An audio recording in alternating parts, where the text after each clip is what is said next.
वालेकुम अस्सलाम।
जहांगीर, आवाज़ आ रही है मेरी?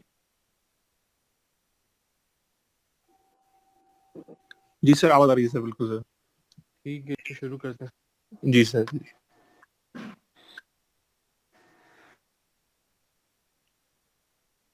अस्सलाम वालेकुम एवरीवन।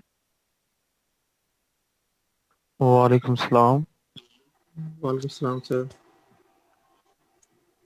अच्छा जी, देखें, अगर हम पिछले लेक्चर की बात करें तो पिछले लेक्चर में हमने हमने कंप्लीट कर लिया था कि जो मेंटल कैरेक्टरिस्टिक्स होती हैं वो क्या होती हैं। मेंटल कैरेक्टरिस्टिक्स में या मेंटल एलिमेंट्स में जितनी चीज़ें थी हमने वो बहुत स्मार्टली कवर कर ली थी। और उसके बाद फिर मैंने आपको पर्सपेक्टिव्स के बारे में भी बताया था कि जो ह्यूमन नेचर है उसके कितने पर्सपेक्टिव्स होते हैं, यानी जो ह्यूमन नेचर है उसे हम कितने साइड्स से डिफाइन कर सकते हैं। मैंने आपको जो है उनकी एक्सप्लेनेशन भी दी थी और उसके साथ साथ मैंने आपको रेफरेंस भी दिए थे। मैंने आपको ये भी बताया था कि जो है जितनी पर्सपेक्टिव्स की हम बात कर रहे हैं वो तमाम के तमाम जो पर्सपेक्टिव्स हैं वो बाकायदा रिफर्ड हैं। मैंने आपको डिफरेंट थ्योरीज को उठा के, डिफरेंट अप्रोचेस को उठा के लिंक करके बताया था कि ये जो पर्सपेक्टिव है, कंफर्मिटी पर्सपेक्टिव क्या कहता है, नॉन कंफॉर्मिस्ट पर्सपेक्टिव क्या कहता है, और जो लर्निंग पर्सपेक्टिव है वो क्या कहता है।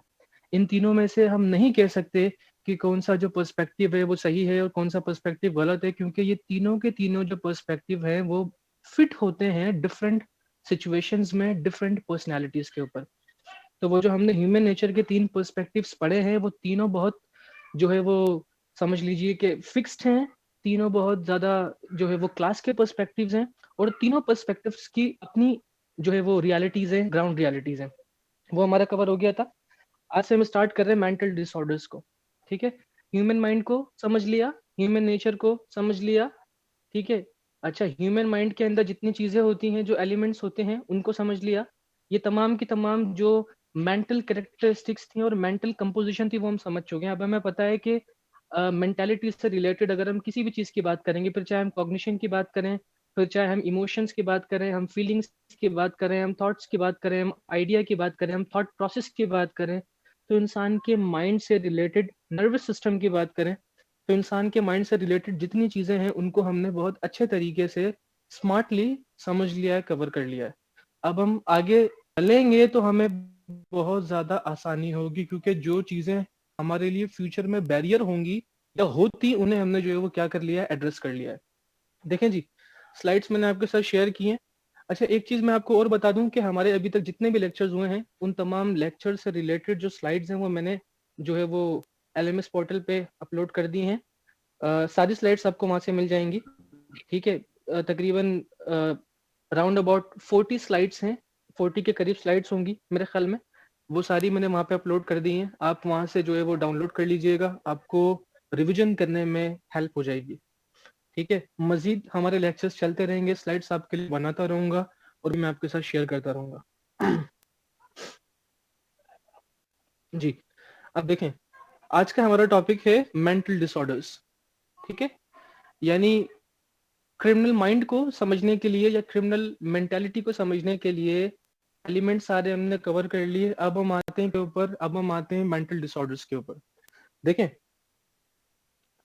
मेंटल डिसऑर्डर्स क्या है समझने की कोशिश करते हैं। अ mental disorder also called a mental illness और साइकेट्रिक डिसऑर्डर।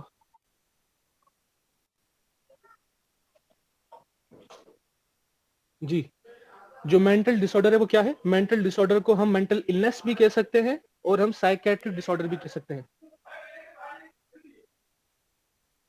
एक मिनट होल्ड कीजिएगा।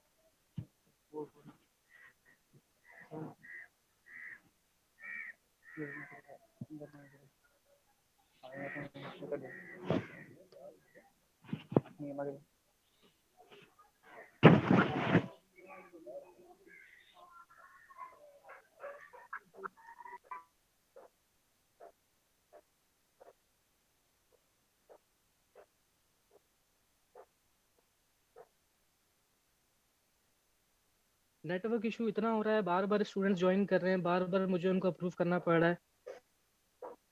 अपने इश्यूज हैं इसके भी। जी, मेंटल डिसऑर्डर हमारा आज का टॉपिक है। मेंटल डिसऑर्डर एक बहुत ही कॉमन फिनोमेना है जो उन लोगों में पाया जाता है जो साइकोलॉजिकली इल होते हैं, बीमार होते हैं, कोई ना कोई उन माइंड में एबनॉर्मलिटी होती है। ठीक है, तो वहां पे जो मेंटल डिसऑर्डर है वो पाया जाता है। अब समझने की कोशिश करते हैं जो मेंटल डिसऑर्डर है वो एक्चुअली में है क्या। देखिए, अ mental disorder also called a mental illness और साइकेट्रिक डिसऑर्डर।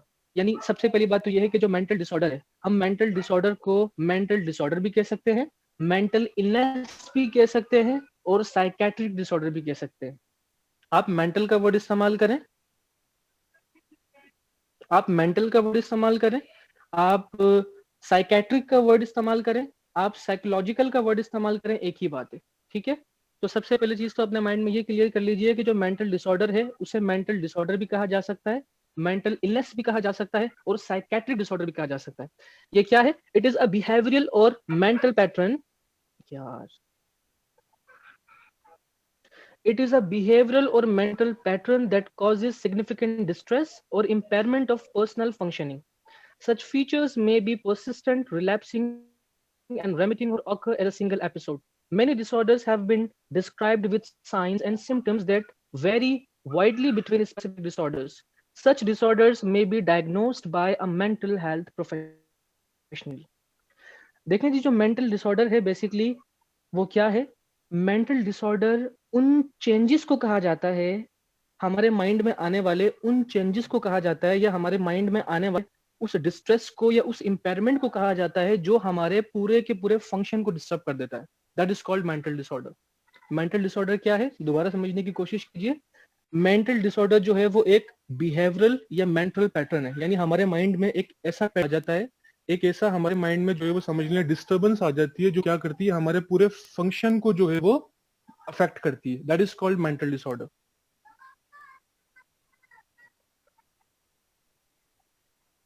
ठीक है जी, मेंटल डिसऑर्डर क्या है? मेंटल डिसऑर्डर जो है वो एक ऐसा मेंटल पैटर्न है, एक ऐसी कंडीशन है, एक ऐसी चेंज आती है हमारे माइंड के अंदर जिसकी वजह से जो हमारा एक सिस्टमेटिक पैटर्न है, जो हमारे फंक्शंस हैं माइंड के, बॉडी के, वो सारे के सारे डिस्टर्ब हो जाते हैं। उसे हम क्या कहते हैं? मेंटल डिसऑर्डर कहते हैं। ठीक है, अच्छा, ये जो मेंटल डिसऑर्डर्स हैं ये परसिस्टेंट भी हो सकते हैं, यानी आपके माइंड में जो एक अजीब सी कंडीशन बन गई है और उस अजीब सी कंडीशन की वजह से जो आपके बॉडी फंक्शंस हैं, जो आपके माइंड के फंक्शंस हैं, वो सारे के सारे डिस्टर्ब हो गए हैं, कंफ्यूज हो गए हैं, इन्हें हम क्या कह रहे हैं? मेंटल डिसऑर्डर्स कह रहे हैं। अब ये जो मेंटल डिसऑर्डर्स हैं, नंबर वन, ये परसिस्टेंट हो सकते हैं। परसिस्टेंट का मतलब क्या है? ये मुसलसल हो सकते हैं, यानी कोई डिसऑर्डर ऐसा हो सकता है जो परसिस्टेंट है। ठीक है, यानी ऐसी आपको दिमागी बीमारी हो गई है, ऐसी जो है वो किसी को दिमागी इलनेस हो गई है, मेंटल इलनेस हो गई है जो परसिस्टेंट है, यानी जो कंटिन्यूअस वे में चल रही है। ठीक है, यानी आप उसके अंदर सफर ऐसे कर रहे हो कि वो आपके साथ स्ट्रांगली अटैच्ड हो गई है, 24 आवर्स वो आपके साथ है, ठीक है। That is called a mental disorder. ऐसे भी बहुत सारे मेंटल डिसऑर्डर्स हैं जो 24 आवर्स आपके साथ चलते हैं, ठीक है। तो जो मेंटल डिसऑर्डर वो परसिस्टेंट भी हो सकता है, यानी वो मुसलसल चलने वाला भी हो सकता है, नंबर वन। नंबर टू, जो मेंटल डिसऑर्डर है वो रिलैप्सिंग भी हो सकता है। रिलैप्सिंग का मतलब क्या होता है? परसिस्टेंट का मतलब तो ये है कि आपको एक मेंटल बीमारी हुई और वो मेंटल बीमारी आपके साथ है, that is called what? That is called persistent. Number two पे क्या है हमारे पास? रिलैप्सिंग। रिलैप्सिंग का मतलब क्या है? रिलैप्सिंग का मतलब ये है कि आपको एक मेंटल डिसऑर्डर हुआ और उस मेंटल डिसऑर्डर के होने के बाद आपने उसकी ट्रीटमेंट ली, थोड़ी थोड़े टाइम के लिए इंप्रूवमेंट आई, उसके बाद दोबारा से वही कंडीशन एमर्ज हो गई। तो रिलैप्सिंग का मतलब होता है बार बार आना, ठीक है। तो अगर कोई मेंटल बीमारी आपको लगी, आपने उसकी ट्रीटमेंट ली, वो चली गई, थोड़ी सी इंप्रूवमेंट के बाद या थोड़े से ब्रेक के बाद वो दोबारा आ गई, दैट इज कॉल्ड रिलैप्सिंग।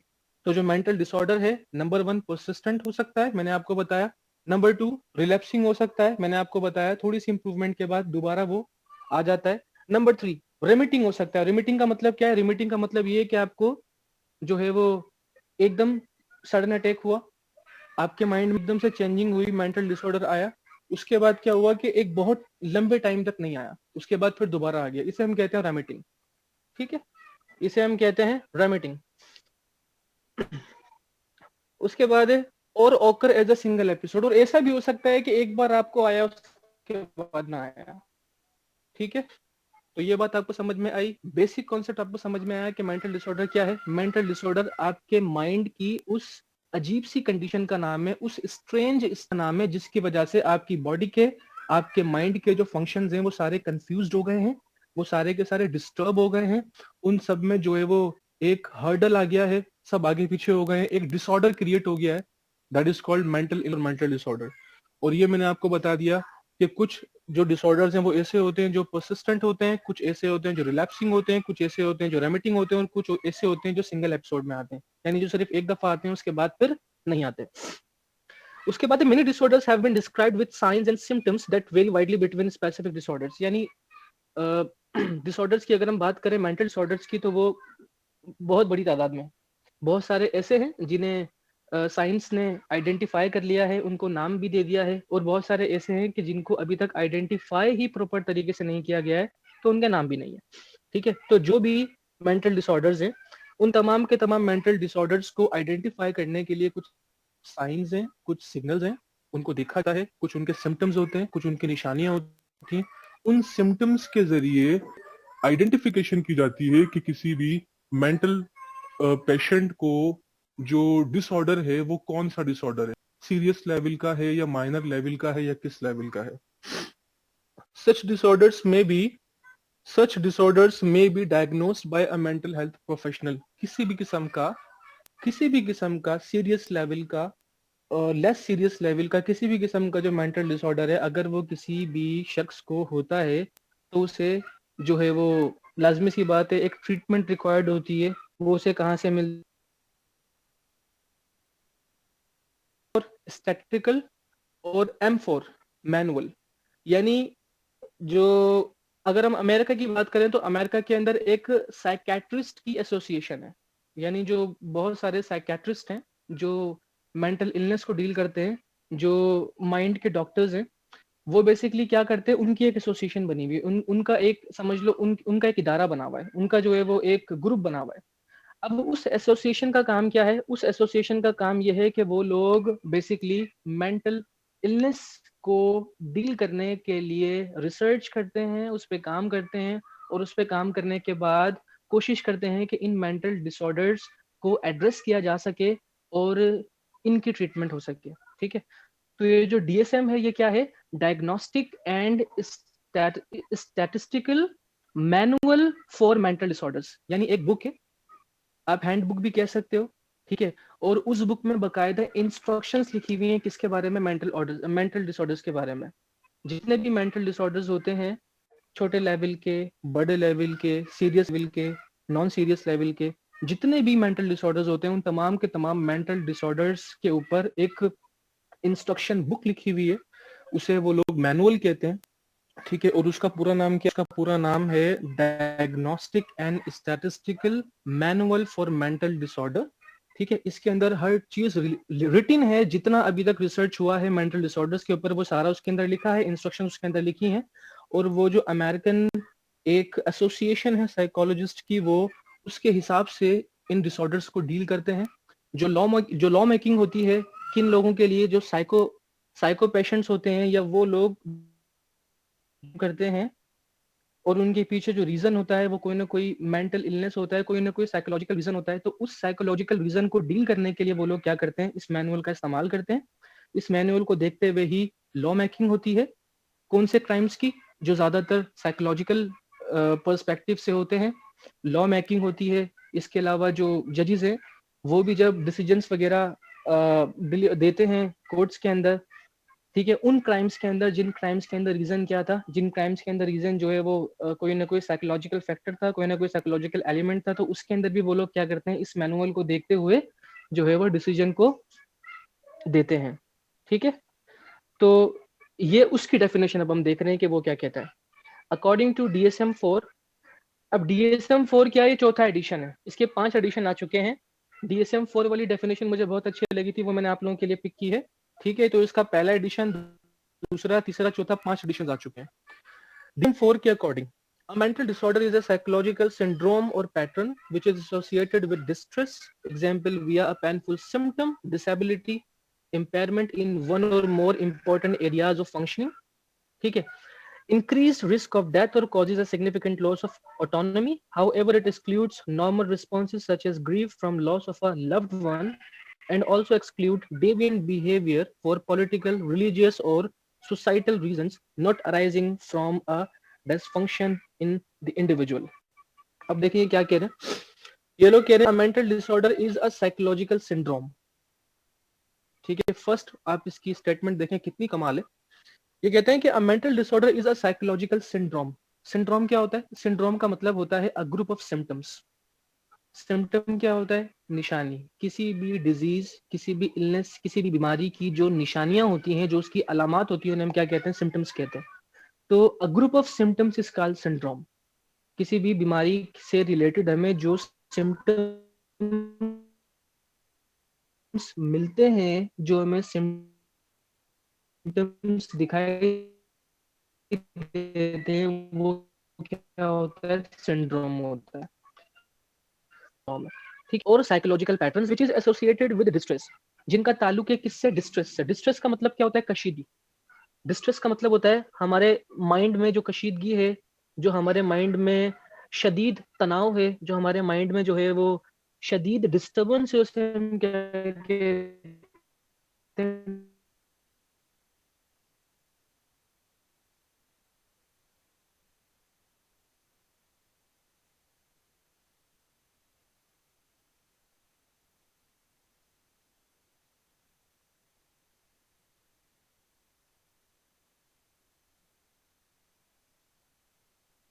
होती है, तो एकदम से हमारे माइंड में एक्सट्रीम डिस्टर्बेंस आ जाती है।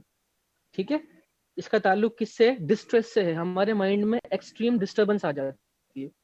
ठीक है, बहुत पेनफुल सिम्टम्स होते हैं इसके। और इसका ताल्लुक एक तो किससे है? डिस्ट्रेस से है। दूसरा किससे है? डिसेबिलिटी से है।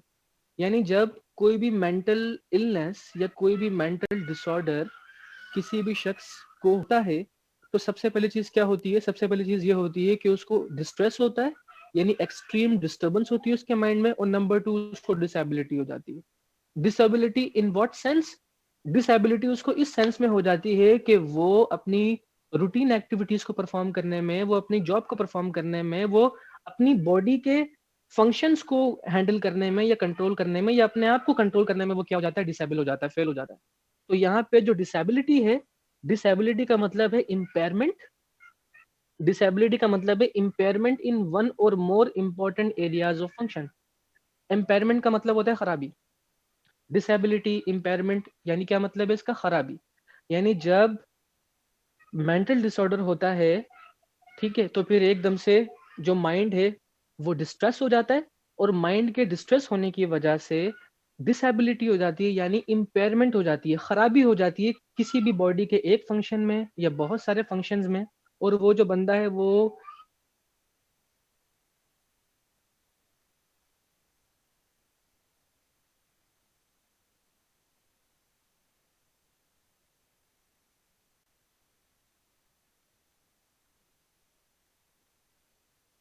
ऐसे एक्शंस करता है, ऐसी चीजें करता है, उसके बिहेवियर्स इतने अजीब से हो जाते हैं कि वो बंदा बिल्कुल ही जो है वो इलॉजिक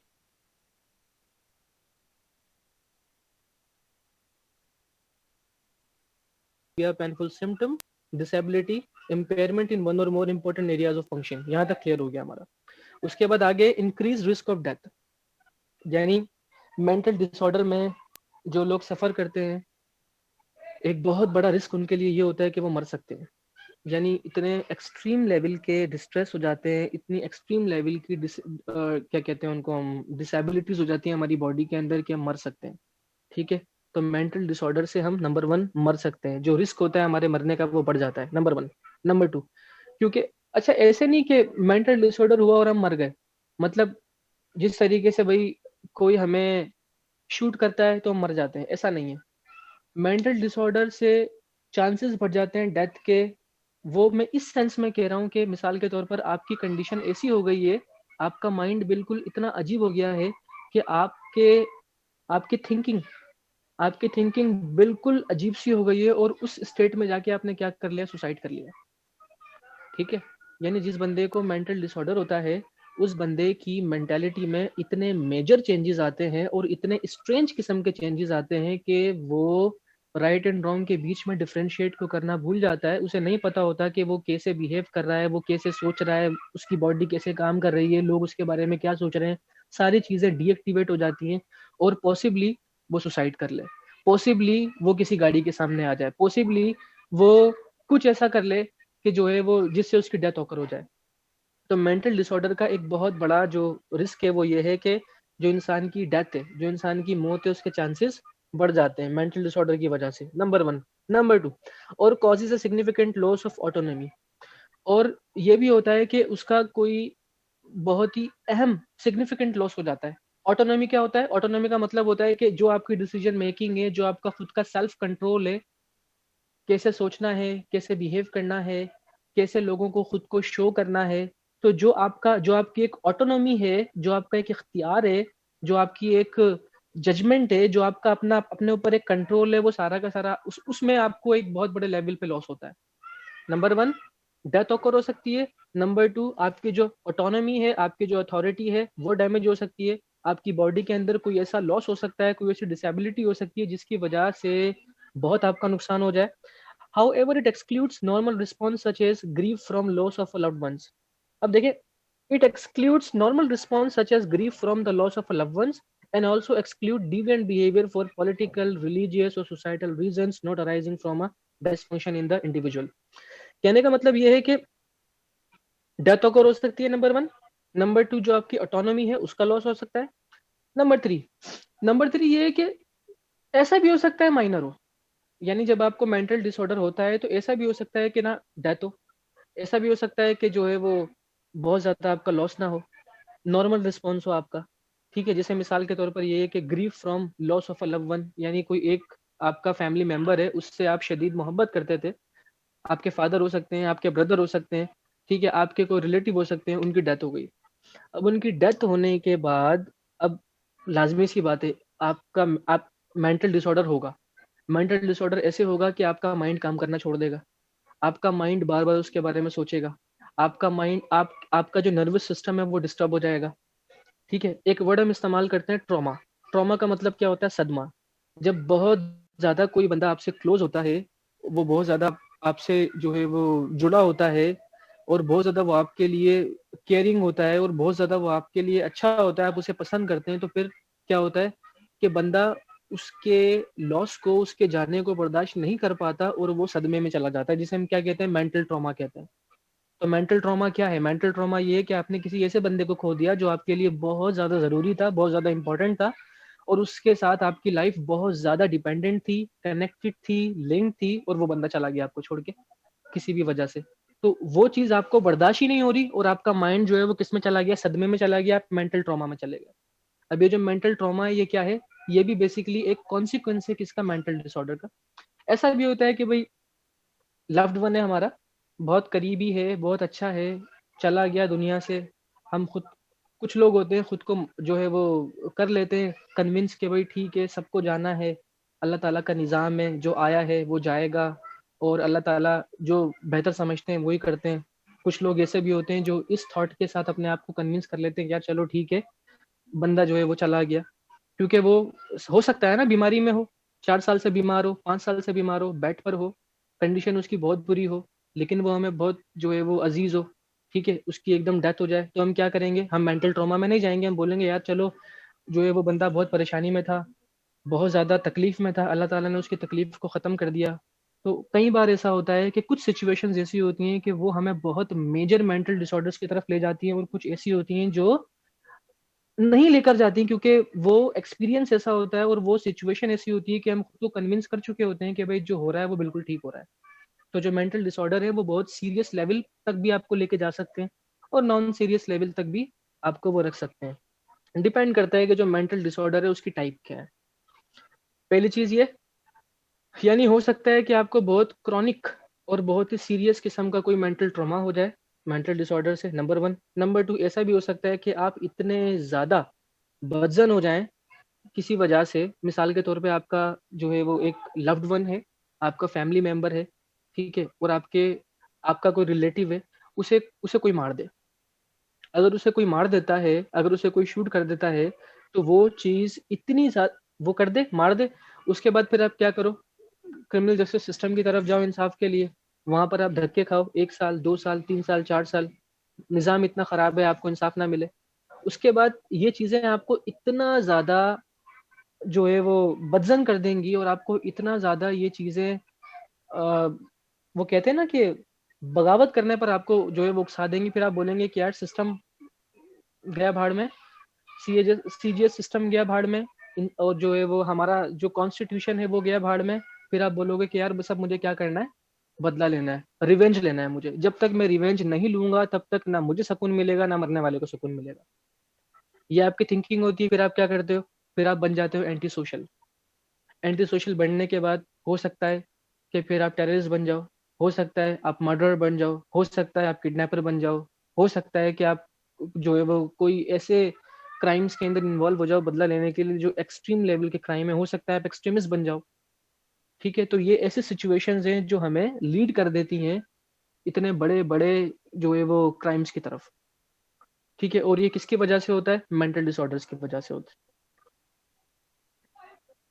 आई होप यहाँ तक क्लियर हुआ होगा, मैंने बहुत जो है वो एफर्ट्स करके आपको समझाने की कोशिश की है, ठीक है, क्योंकि बहुत ज़्यादा कॉम्प्लेक्स किस्म का टॉपिक है।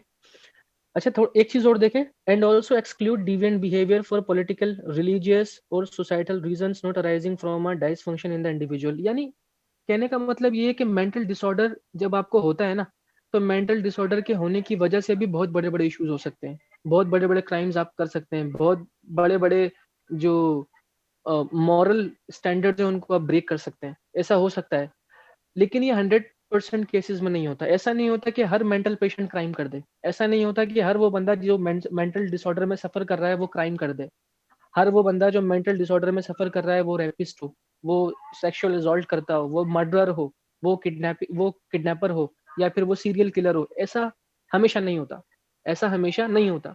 क्योंकि मेंटल डिसऑर्डर अपनी जगह है, लेकिन मेंटल डिसऑर्डर होने का जो रीजन है ना वो एक बहुत बहुत बड़ी चीज है, कि वो जो बंदे को मेंटल डिसऑर्डर हुआ है वो कैसे हुआ है। अगर उसकी लाइफ में कोई इतना शदीद, कोई इतना कुछ इतना बुरा हुआ है, कुछ इतना वर्स्ट उसकी लाइफ में हो गया है, तो पॉसिबल है कि वो वर्स्ट होने की वजह से वो मेंटल डिसऑर्डर उसको हुआ हो, और उस मेंटल डिसऑर्डर में आके वो बंदा हर चीज से अलग हो गया हो। हर चीज से अलग का मतलब ये है कि कॉन्स्टिट्यूशन फर्क नहीं पड़ता उसको, लॉज फर्क नहीं पड़ता उसको, सिस्टम फर्क नहीं पड़ता उसको, लोग क्या सोचेंगे, सोसाइटी क्या सोचेगी, इंटीग्रेशन नहीं होगी, ठीक है, उसकी जो फैमिली है, उसकी फैमिली में जो उसकी बेटियां हैं उनके रिश्ते नहीं होंगे, जो बेटे हैं वो बदनाम हो जाएंगे, ख्वार हो जाएंगे, सोसाइटी में इज्जत खत्म हो जाएगी, ठीक है, लोग सलाम करना छोड़ देंगे। वो सारा का सारा जो, वो सारी की सारी जो चीजें होती है जो इंसान को कंट्रोल करके रखती हैं, ठीक है, वो तमाम की तमाम चीजों को उठा के वो साइड पे रखेगा, और फिर वो क्या करेगा, उसे रिवेंज लेना है, उसे जो करना है वो करेगा।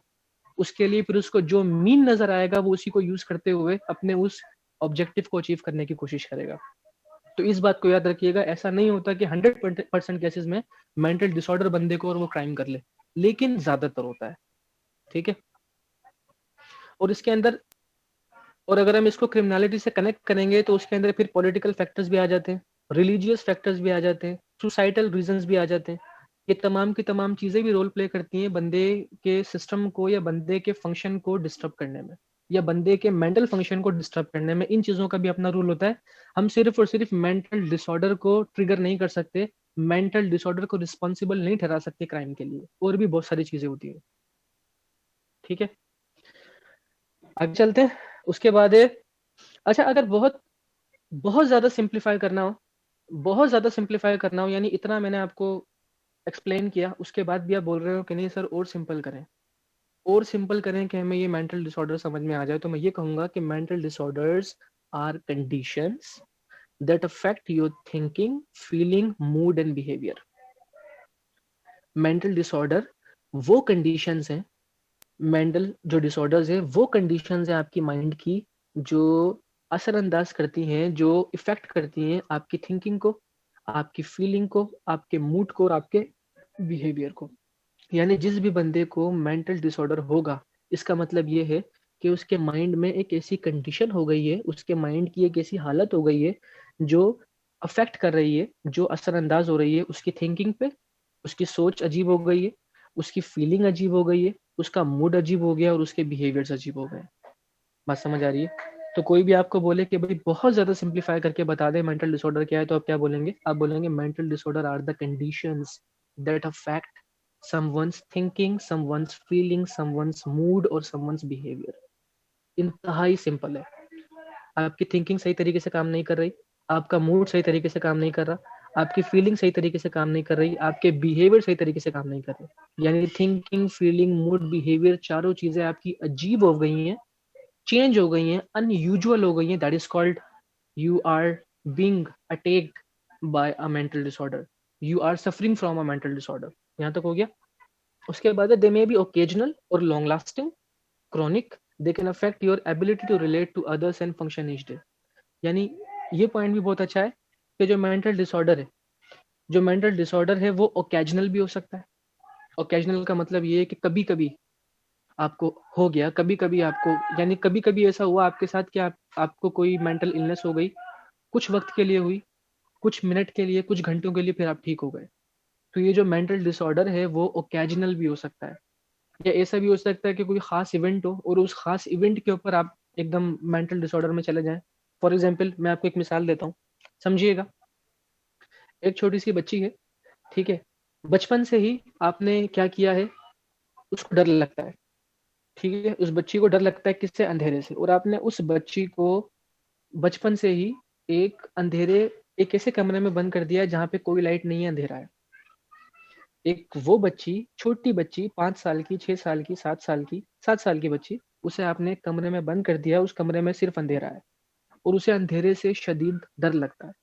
ठीक है, तो अब अगर इसी प्रैक्टिस को बार बार उसके साथ दोहराया जाएगा, मिसाल के तौर पे जैसे कि उस बच्ची से कहा जाएगा कि तुम कोई भी गलती करोगी या हमारी बात नहीं मानोगी या कोई भी तुमसे मिस्टेक होगी या कोई भी तुमसे ब्लंडर होगा, हम तुम्हें जो है वो उठा के जो है वो अंधेरे कमरे में बंद कर देंगे। ठीक है, बात समझ आई? अब यही चीज उसके साथ दोहराई जाए, जब उससे कोई मिस्टेक हो, जब उससे कोई गलती हो जाए, उसे उठा के आपने क्या कर दिया, एक अंधेरे कमरे में बंद कर दिया ले जाके, घंटों घंटों आपने उसको वहां पे छोड़ दिया। तो एक तो पहले से ही उसके माइंड में अंधेरे का डर था, और वो चीज आपने उसको इतनी दफा एक्सपीरियंस करवाई, इतनी दफा प्रैक्टिस करवाई कि उसको एक मेंटल डिसऑर्डर हो गया। मेंटल डिसऑर्डर उसको ऐसे हो गया कि अब उसको जब भी अंधेरा दिखेगा या जब भी उसको अंधेरा कमरा दिखेगा तो उसकी वही कैफियत हो जाएगी जो उसकी पहले होती थी। एकदम से जो मेंटल डिसऑर्डर है वो क्या हो जाएगा, रिकॉल हो जाएगा। तो इसे हम क्या बोलेंगे? इसे हम ओकेजनल बोलेंगे। क्योंकि क्योंकि आमतौर पे क्या है, अगर वो नॉर्मल स्टेट में है, एक ऐसे रूम में है जहाँ लाइट है, एक ऐसे हॉल में है जहाँ लाइट है, किसी जगह है जहाँ पे लाइट है, तो वहां पे शी विल बी नॉर्मल, वो नॉर्मल रहेगी। लेकिन जब भी वो किसी ऐसे ऐसी कंडीशन में जाएगी जहाँ पे उसको दिखेगा कि भाई एक अंधेरा कमरा है, तो उसे वही तमाम की तमाम चीजें रिकॉल हो जाएंगी जिनको उसने जो है वो एक्सपीरियंस किया है। ठीक है, तो जब उसको ऐसा माहौल मिलेगा तब वो उसका जो मेंटल डिसऑर्डर है वो एक्टिव हो जाएगा, या तब वो मेंटल डिसऑर्डर में चली जाएगी, तभी वो मेंटली इल हो जाएगी। तो ये एक एग्जाम्पल है जो बहुत अच्छे तरीके से हम कनेक्ट कर सकते हैं किसके साथ में, मेंटल डिसऑर्डर्स के साथ में।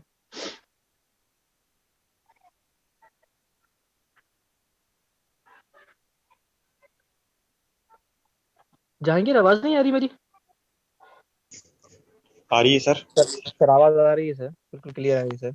सर आ रही है, आवाज क्लियर है। स्टूडेंट्स का मैसेज आया है कि सर आपकी आवाज सही नहीं आ रही है। सर नेट प्रॉब्लम हुआ आई थिंक। हाँ सर, उनका सर नेट इशू होगा तभी सर उनको आवाज सही नहीं आ रही सर। ठीक है, अच्छा यहाँ तक मैंने आपको बताया, एग्जाम्पल मैंने आपको दी एक छोटी बच्ची की कि अगर आप उसे 7 साल की बच्ची को किसी भी मिस्टेक पे उठा के एक अंधेरे कमरे में बंद कर देंगे ले जाके, और इसी चीज को आप बार बार रिपीट करेंगे, तो वो चीज उसके लिए एक मेंटल डिसऑर्डर बन जाएगी।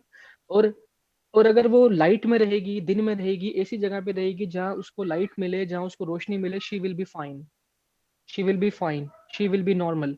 लेकिन जब कभी उसके साथ ऐसा होगा कि उसे कोई अंधेरा कमरा दिखेगा, तो जो उसकी वही जो एक्सपीरियंस है मेंटल डिसऑर्डर का, या वही जो मेंटल डिसऑर्डर है वो दोबारा से आ जाएगा।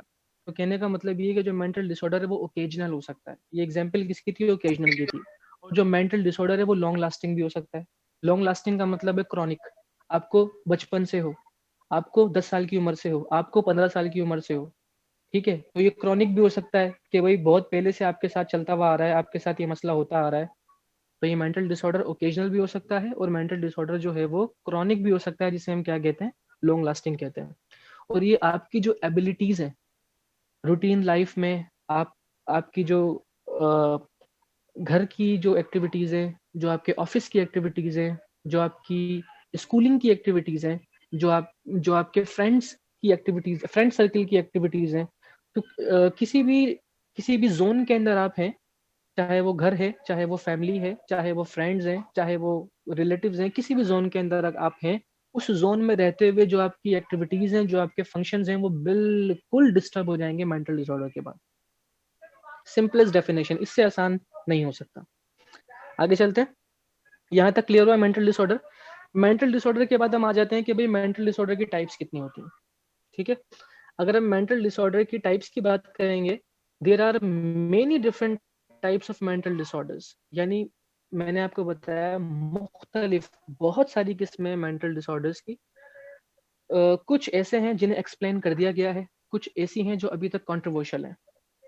और वो कंट्रोवर्शियल इसलिए हैं क्योंकि उनकी नेचर जो है वो इतनी ज़्यादा कॉम्प्लेक्स है कि उन्हें अभी तक समझना बहुत ज़्यादा मुश्किल है। लेकिन उन पर रिसर्च चल रही है, उन पर काम चल रहा है। जब उन पर रिसर्च कंप्लीट होगी तो फिर वो भी चीज़ें क्या हो जाएंगी, वो भी फिर जो है वो अंडरस्टैंडेबल हो जाएंगी। ठीक है, तो अगर हम मेंटल डिसऑर्डर्स के टाइप्स की बात करें, तो मेंटल डिसऑर्डर्स की जो टाइप्स हैं, यानी जो मुझे लगा कि मुझे आप लोगों को सिखानी चाहिए और आपके साथ शेयर करनी चाहिए, वो मैंने यहाँ पे मेंशन कर दिए हैं। Number 1, anxiety disorder. ठीक है, सबसे कॉमन और सबसे ज्यादा जो डिसऑर्डर लोगों में पाया जाता है, ठीक है, वो है एंजाइटी डिसऑर्डर। ठीक है, एंजाइटी डिसऑर्डर के अंदर जो है वो पैनिक डिसऑर्डर भी आ जाता है, ऑब्सेसिव कंपल्सिव डिसऑर्डर भी आ जाता है, और फोबियाज भी आ जाते हैं। और आपने खुद ने भी एक्सपीरियंस किया होगा, और आपने खुद ने भी देखा होगा ऐसे लोगों को जो लोग इन मेंटल डिसऑर्डर्स में सफर करते हैं। ठीक है, क्या बताया मैंने आपको? नंबर 1 है एंजाइटी डिसऑर्डर्स। ठीक है, एंजाइटी डिसऑर्डर्स ये पहली किस्म है। एंजाइटी डिसऑर्डर्स के अंदर पैनिक डिसऑर्डर आ जाता है, नंबर 1। ऑब्सेसिव कंपल्सिव डिसऑर्डर आ जाता है, नंबर 2। और उसके बाद फोबियास आ जाते हैं, नंबर 3। ठीक है, एक ये हमारे पास टाइप का डिसऑर्डर है। दूसरा जो मेंटल डिसऑर्डर है वो है depression, bipolar disorder and other mood disorders. ठीक है, पहले मैंने आपको क्या बताया? एंजाइटी डिसऑर्डर्स, जिसके अंदर पैनिक डिसऑर्डर आ जाता है, ऑब्सेसिव कंपल्सिव डिसऑर्डर आ जाता है, और फोबियाज आ जाते हैं। ठीक है, ये पहली किस्म के डिसऑर्डर्स हैं, नंबर 1। नंबर 2, दूसरी किस्म के जो डिसऑर्डर्स हैं वो कौन से हैं? डिप्रेशन आ जाता है उसमें, बायपोलर डिसऑर्डर आ जाता है उसमें, और दूसरे मूड से रिलेटेड जो डिसऑर्डर्स होते हैं वो आ जाते हैं इसके अंदर। नंबर 3, ईटिंग डिसऑर्डर्स आ जाते हैं। ठीक है, नंबर 4, पर्सनैलिटी डिसऑर्डर्स आ जाते हैं। Number 5, post traumatic stress disorder आ जाते हैं। और जो लास्ट है वो है साइकोटिक डिसऑर्डर्स इंक्लूडिंग शिजोफ्रेनिया। ये मेजर डिसऑर्डर्स हैं जिनकी कनेक्टिविटी क्राइम के साथ हो सकती है, और ये मेजर जो है वो डिसऑर्डर्स हैं, ये मोस्ट कॉमन भी हैं, ये मेजर भी हैं, और ये बहुत ज़्यादा देखने को भी मिलते हैं। बात समझ आई?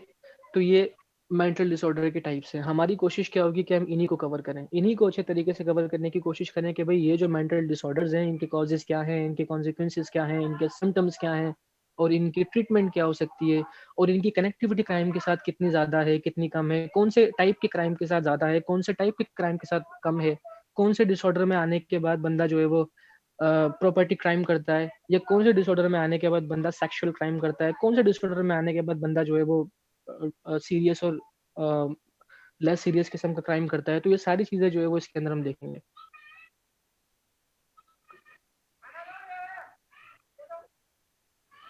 इन मैसेज आया है कि सर इन डिसऑर्डर्स को एक्सप्लेन नहीं करेंगे, इन तमाम डिसऑर्डर्स को एक्सप्लेन करेंगे वन बाय वन। अभी मैंने सिर्फ आपको एक ओवरव्यू दिया है कि इन तमाम के तमाम डिसऑर्डर्स को हम कवर करेंगे, लेकिन एक लेक्चर में पॉसिबल नहीं है। बहुत सारी चीजें हैं, बहुत ज्यादा कॉम्प्लेक्स नेचर के डिसऑर्डर्स हैं, तो एकदम नहीं होंगे, एक एक को हम कवर करेंगे, ठीक है। लेकिन ये सारे के सारे मैं आपको एक्सप्लेन करूंगा।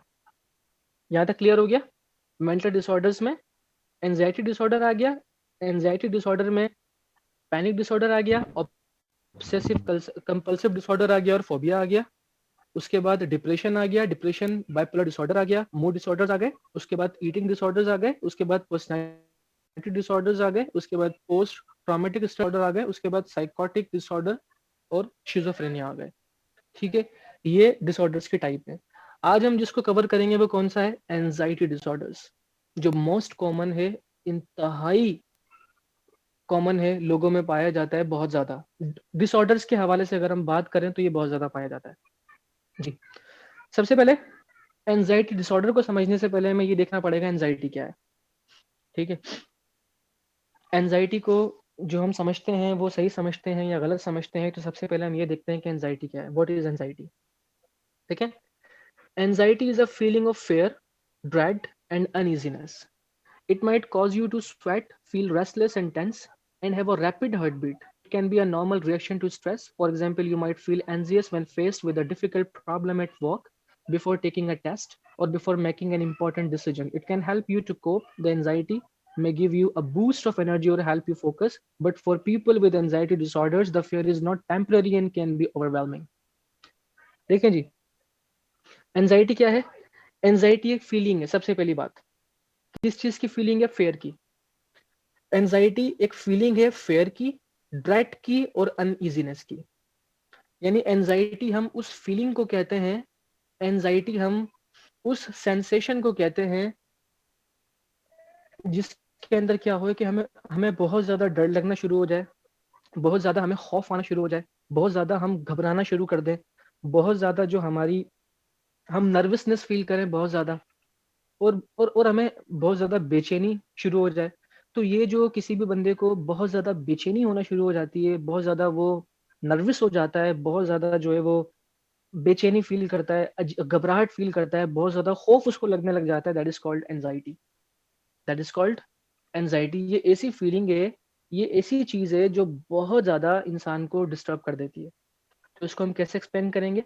Anxiety is a feeling of fair, यानी बहुत ज्यादा डर लगना, बहुत ज्यादा खौफ लगना, बहुत ज्यादा घबराहट होना, बहुत ज्यादा बेचैनी फील करना, बहुत ज्यादा नर्वसनेस होना, बहुत ज्यादा अनईजीनेस होना। यानी बंदा जो है वो बेसुकून हो गया है, बंदे को बेसुकूनी हो गई है, घबराहट हो गई है, बेचैनी हो गई है, उसको बहुत अजीब सा फील हो रहा है, that is called anxiety. That is called anxiety. तो आप इसको ऐसे एक्सप्लेन कर सकते हैं कि एंजाइटी क्या है? एंजाइटी जो है वो एक फीलिंग है फेयर की, ड्रेड की, अनईजीनेस की, ठीक है। आगे चलते। It might cause you to sweat, feel restless and tense and have a rapid heartbeat. यानी जब एंजाइटी किसी भी शख्स को होती है तो क्या होता है कि उसके मेंटल और उसके जो फिजिकल फंक्शंस होते हैं वो अनयूजुअल हो जाते हैं।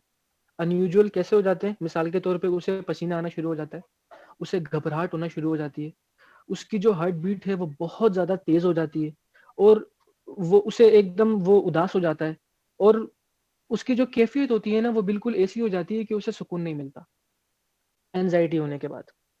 It can be a normal reaction to stress. ऐसा भी हो सकता है कि भाई जो है वो आपको स्ट्रेस हो, काम का स्ट्रेस हो, स्टडी का स्ट्रेस हो, कोई आपकी फैमिली प्रॉब्लम हो उसका स्ट्रेस हो, जो है वो इनकम बहुत कम है उसका स्ट्रेस हो, आप अनएम्प्लॉयड हो उसका स्ट्रेस हो, ठीक है, आप लगातार फेल हो रहे हो एग्जाम में उसका स्ट्रेस हो, किसी भी चीज का स्ट्रेस हो सकता है। तो किसी भी चीज के स्ट्रेस का रिजल्ट हो सकता है एंजाइटी।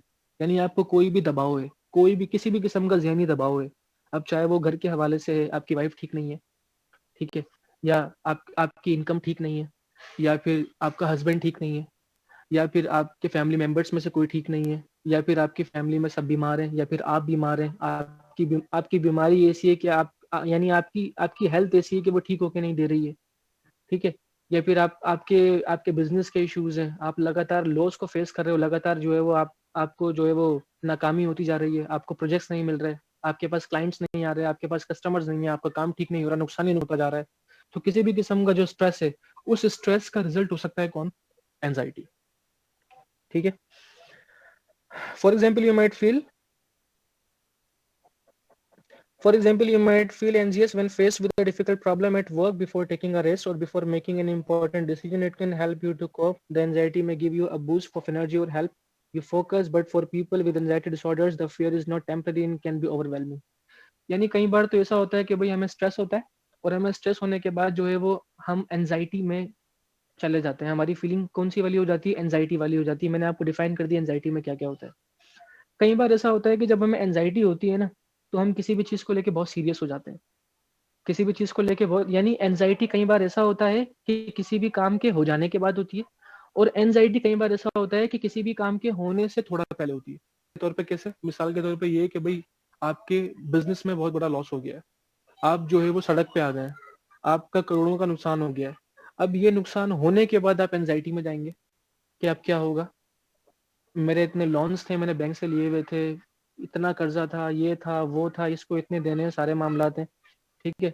तो वो काम होने के बाद, वो प्रॉब्लम होने के बाद आपको एंजाइटी हुई है। और कई बार ऐसा होता है कि आपको लग रहा होता है कि भाई मैं ऐसी स्टेट में आ गया हूँ, मेरे बिजनेस का ये हाल हो गया है कि कभी भी मेरा बिजनेस खत्म हो सकता है, कभी भी मेरा बिजनेस तबाह हो सकता है, कभी भी जो है वो मेरे क्लाइंट्स भाग सकते हैं, कभी भी जो है वो जो लोग मेरे साथ कनेक्टेड हैं वो मुझे छोड़ सकते हैं। तो आपको पहले से थोड़ा सा अंदाजा हो जाए इस चीज का और आप एंजाइटी में आ जाए।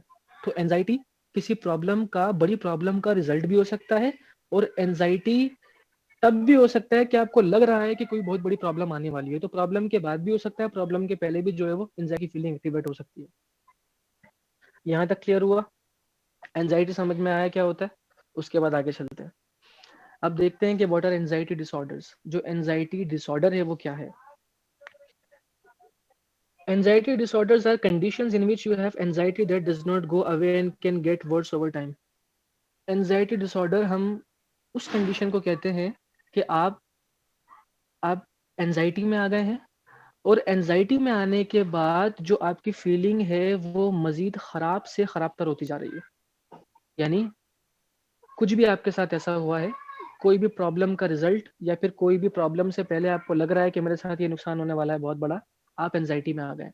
एंजाइटी में आने के बाद वो जो आपकी सिचुएशन है, वो जो आपकी कंडीशन है, वो खराब से खराबतर होती जा रही है। You are going towards being worse condition, आप उस लेवल तक जा रहे हैं।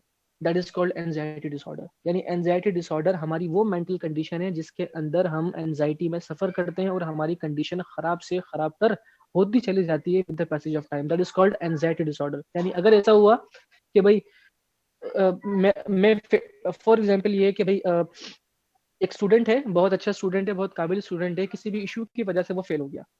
इशू कोई ह्यूमन एरर है, टीचर से मार्किंग में मिस्टेक हो गई है, या कोई टीचर से कोई उसकी डिबेट हो गई है, या किसी भी किस्म का कोई इशू हो गया है, या कोई फैमिली में ऐसा इंसिडेंट हो गया था कि वो जो है वो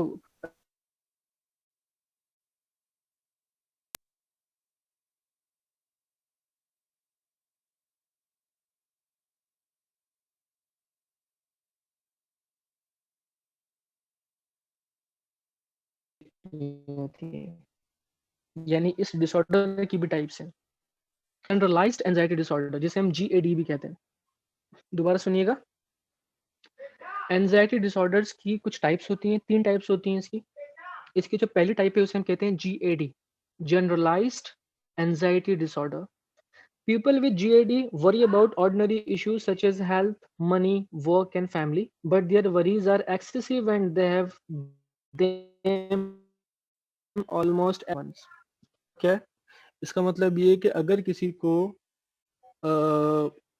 एंजाइटी डिसऑर्डर होता है और वो जो एंजाइटी डिसऑर्डर होता है वो आम इश्यूज पे होता है, मिसाल के तौर पे हेल्थ का मसला है, पैसों का मसला है, काम का मसला है, कोई फैमिली प्रॉब्लम है, ठीक है, यानी छोटे छोटे मसलों पे माइनर जो प्रॉब्लम्स होती हैं उनके ऊपर अगर किसी बंदे को एंजाइटी होती है, ठीक है, और उस एंजाइटी को वो अपने ऊपर ले लेता है और वो बहुत ज़्यादा एक्सेसिव हो जाती है, यानी बहुत लंबी हो जाती है और वो तकरीबन डेली उसको फेस करता है और ये टाइम पीरियड तकरीबन 6 मंथ्स तक उसके साथ चलता है, that is called generalised anxiety disorder. यानी जनरलाइज्ड एंजाइटी डिसऑर्डर वो होता है जिसमें कोई भी शख्स जो नॉर्मल प्रॉब्लम्स होती हैं फैमिली से रिलेटेड, मनी से रिलेटेड, वर्क से रिलेटेड, फैमिली से रिलेटेड, वो उन्हें अपने ऊपर हावी कर लेता है और वो बहुत ज़्यादा एक्सेसिव हो जाता है और वो डेली फेस करता है और ये अप्रोक्सीमेटली जो प्रैक्टिस है वो 6 मंथ्स तक चलती है। That is called first type of anxiety disorder called generalised anxiety disorder, GAD। Clear हुआ? दूसरी किस्म है इसकी पैनिक डिसऑर्डर। पैनिक डिसऑर्डर में क्या होता है? People with panic disorder have panic attacks. यानी एंजाइटी के अंदर ही, एंजाइटी डिसऑर्डर में ही एक तो ये होता है कि बंदा जो है वो, मैंने आपको बताया कि जो है वो हेल्थ, मनी, वर्क और फैमिली से रिलेटेड इश्यूज के ऊपर जो है वो एंजाइटी फील करता है और एंजाइटी डिसऑर्डर में चला जाता है, ठीक है। पैनिक डिसऑर्डर में क्या होता है? पैनिक डिसऑर्डर में ये होता है कि उसे पैनिक अटैक्स आते हैं, उसे पैनिक अटैक्स आते हैं और वो जो पैनिक अटैक्स होते हैं वो किसके होते हैं? एंजाइटी के पैनिक अटैक्स आते हैं उसको, ठीक है। पैनिक का मतलब क्या होता है? ठीक है, पैनिक का मतलब होता है एकदम से कोई चीज होना, सडन होना कोई चीज, ठीक है, पैनिक, ठीक है, अफरा तफरी मच जाना एकदम से। तो वो जो सडन अटैक्स होते हैं, वो जो एकदम से अफरा तफरी मच जाती है, वो जो एकदम से अचानक से स्पॉन्टेनियसली जो चीजें होती हैं या जो स्पॉन्टेनियसली एंजाइटी किसी भी बंदे के ऊपर आ जाती है, that is called what? Panic disorder. उस पैनिक कहेंगे जो वो चीज जो स्पॉन्टेनियसली हो रही है या वो चीज जो सडन हो रही है या वो चीज जो एब्रप्ट हो रही है, that is called what? Panic. तो पैनिक डिसऑर्डर में क्या होता है कि पैनिक डिसऑर्डर में जो एंजाइटी होती है उसका पैनिक अटैक होता है। These are sudden, repeated periods of intense fear when there is no danger. The attacks come on quickly and can last several minutes or more.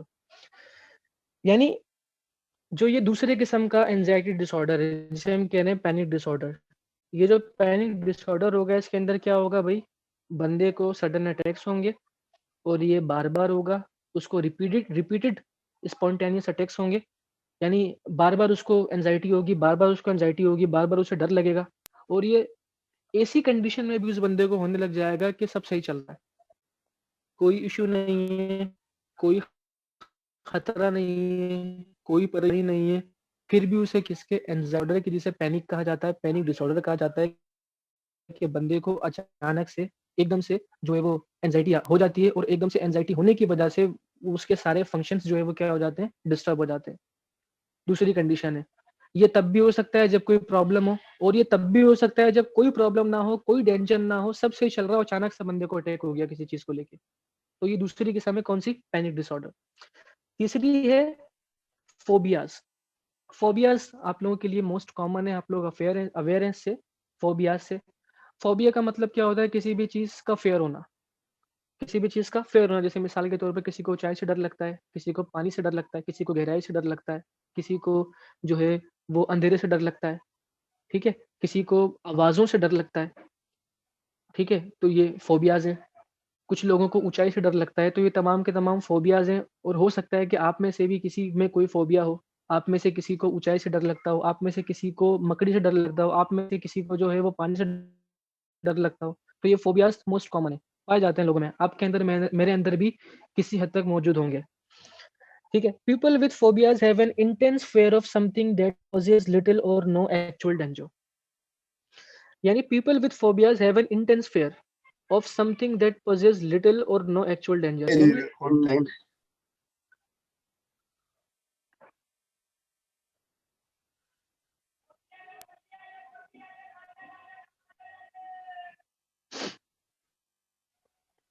Ji, phobias with people with phobias have an intense fear of something that poses little or no actual danger. यानी phobia क्या है? एक intense fair है। Intense का मतलब क्या है? एकदम से जो है वो कोई आपको डर लगना शुरू हो गया, यानी आप नॉर्मल स्टेट में थे, you were in the normal state, but suddenly you are starting feeling something unusual. That is called what? That is called phobia. That is called what? Phobia. Phobia में क्या होता है कि इंटेंस फियर होता है, एकदम से फौरन जो है वो आपकी जो कंडीशन है वो चेंज हो जाती है और आपको अचानक से डर लगना शुरू हो जाता है। नॉर्मल कंडीशन से एकदम से निकल के आप जो है वो किस में आ जाते हो, एक फेयर वाली कंडीशन में आ जाते हो, आपको एकदम से जो है वो डर लगना शुरू हो जाता है। That is called phobia. और ये किसी भी चीज को लेके हो सकता है, किसी भी ऐसी चीज को लेके हो सकता है जो दूसरों के लिए नॉर्मल हो। मिसाल के तौर पे ऊपर हाइट पे जाना बहुत सारे लोगों के लिए नॉर्मल है।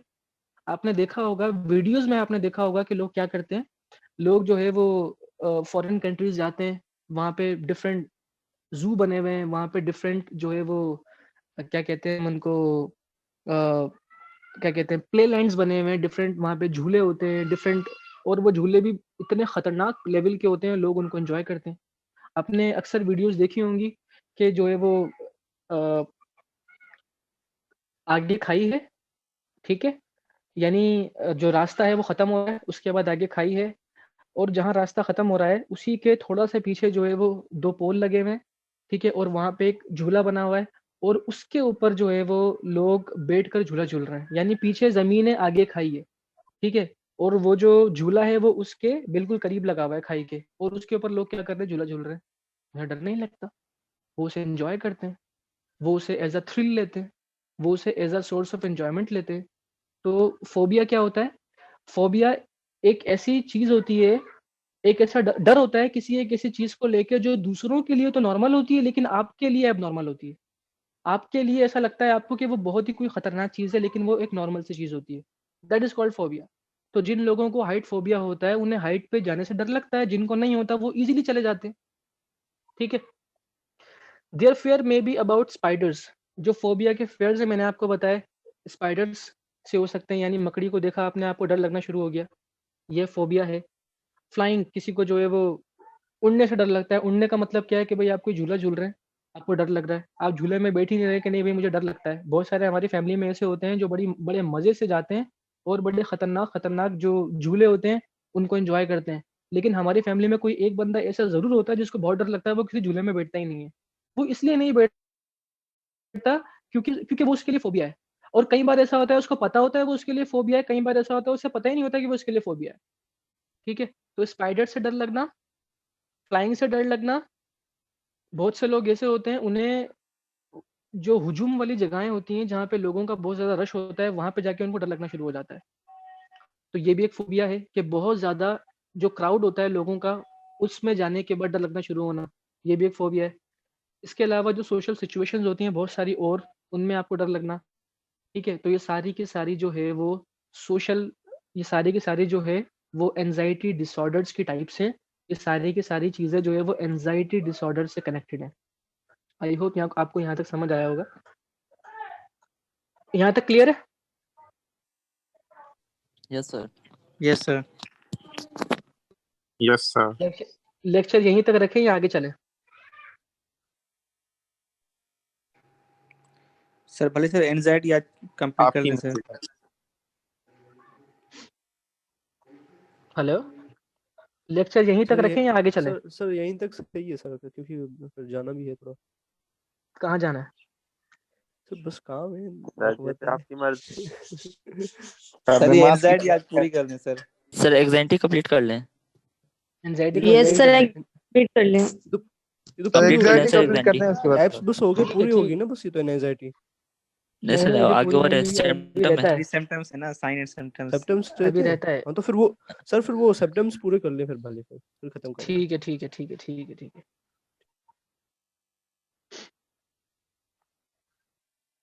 जी,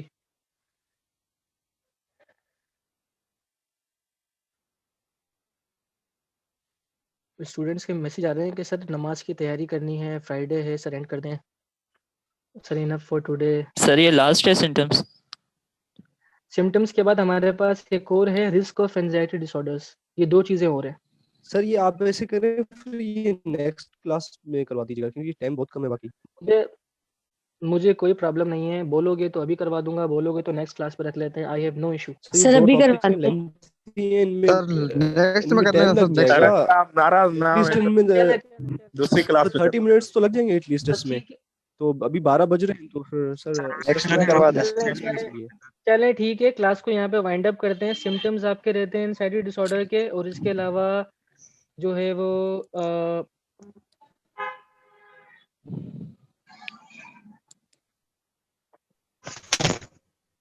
ठीक है जी, ठीक है।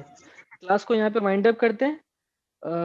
आई होप आपको यहाँ तक लेक्चर समझ में आया होगा। कोई भी कंफ्यूजन हो, कोई भी प्रॉब्लम हो, लिख के रख लीजिएगा अपने पास। नेक्स्ट क्लास में पहले आपके इश्यूज को एड्रेस करेंगे, उसके बाद फिर लेक्चर को फर्दर लेकर चलेंगे। ठीक है, क्लास को यहाँ पे वाइंड अप करते हैं। अपना ख्याल रखिएगा। Thank you sir, thank you.